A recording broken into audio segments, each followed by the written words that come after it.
we do have to talk about your Kings. Yeah, good news, bad news. Bad Yeah, news. Can't beat the start the Oilers bad to news save their first. lives.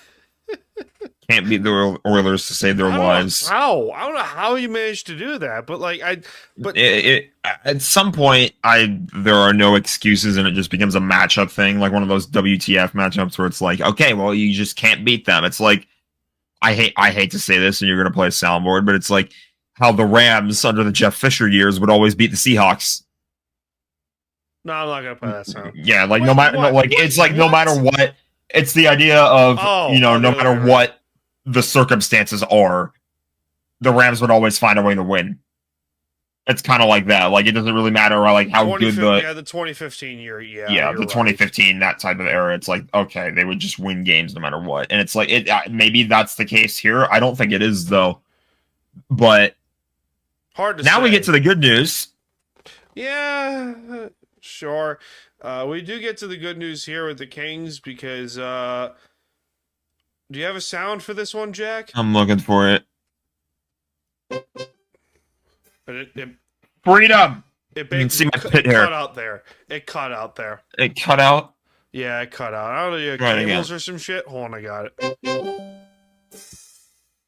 What about that? Like it sounds a little better, but hold on, I got you. Woo! Yeah, baby! That's what I've been waiting for. That's what it's all about. Woo! Better? Sure. All right, there we go. I don't know why I did that, but whatever. Yeah, whatever. The Kings let go of Rob Blake as general manager. This was expected, sort of. I don't know if it was expected, to be honest. Yeah, I don't think it was.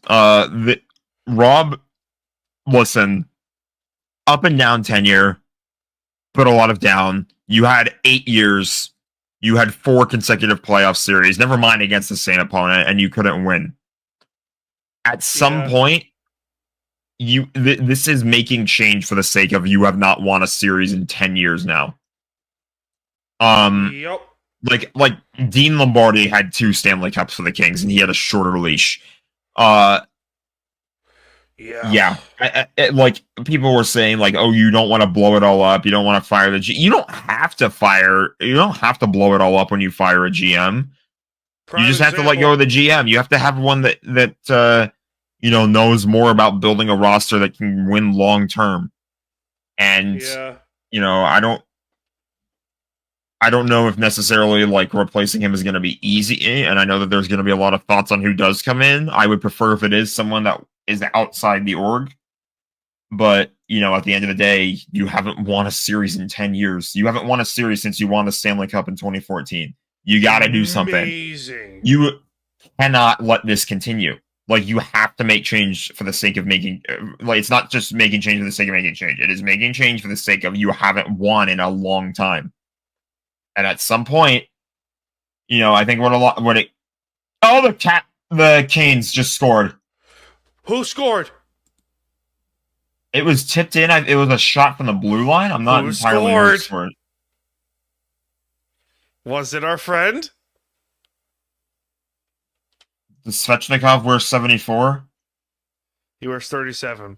Okay, because the guy wearing 74, it wasn't Slavin. Jacob Slavin looks like he's at the center of the. He looks like he's at the center of the bear hug. So, I think it is going to be Slavin's goal. Aww. I'm sad now. What was I saying before that happened? You don't rebuild you can't rebuild the team just by firing the GM. Well, you don't need to blow it all up, and you don't need to be in a rebuild just because you fire the GM. Yeah. But yeah, 10 years is way too long, and I remember where I was now. Rob Blake on an expiring contract, like this is the end of his deal, so he wasn't necessarily fired, but the team, it was a mutual agreement.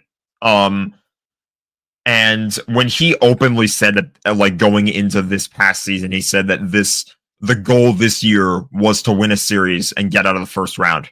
They did not do that. Goodbye, Rob Blake. You have had more than enough chances. Something's got to give. Yep. Agreed. So I've gone back and forth on Jim Hiller as to whether or not he should go too. I'm going to say he stays. I think after sitting back and looking at it, he really shit the bed in the playoffs. But at the end of the day, he's a rookie head coach. To be fair, He's going to learn. He's going to learn. Give him a little bit more time. The players like him. I say that, and it's not necessarily a guarantee that he's going to stay because ultimately it's the call of the new GM, and they have already started searching for it. We don't know what's going to happen. It might be Bergevin. I hope not. I hope to God not. I hope to. He might actually end up as an Islander. Please no. We'll see where that goes.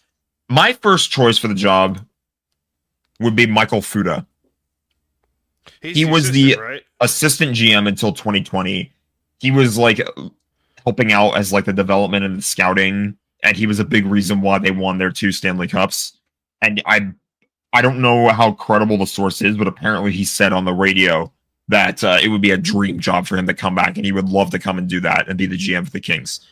Yes, make it happen. Yeah. Bring him back. Bring him back. I would love to have Fuda back. That would be incredible. Speaking of drafting and the scouting, I don't think that they're going to bring back. I hope that they're not bringing back, or they're making Bergevin the number 1 guy, because Bergevin would. He seems like a Rob Blake hire more than a Luke Robitaille hire.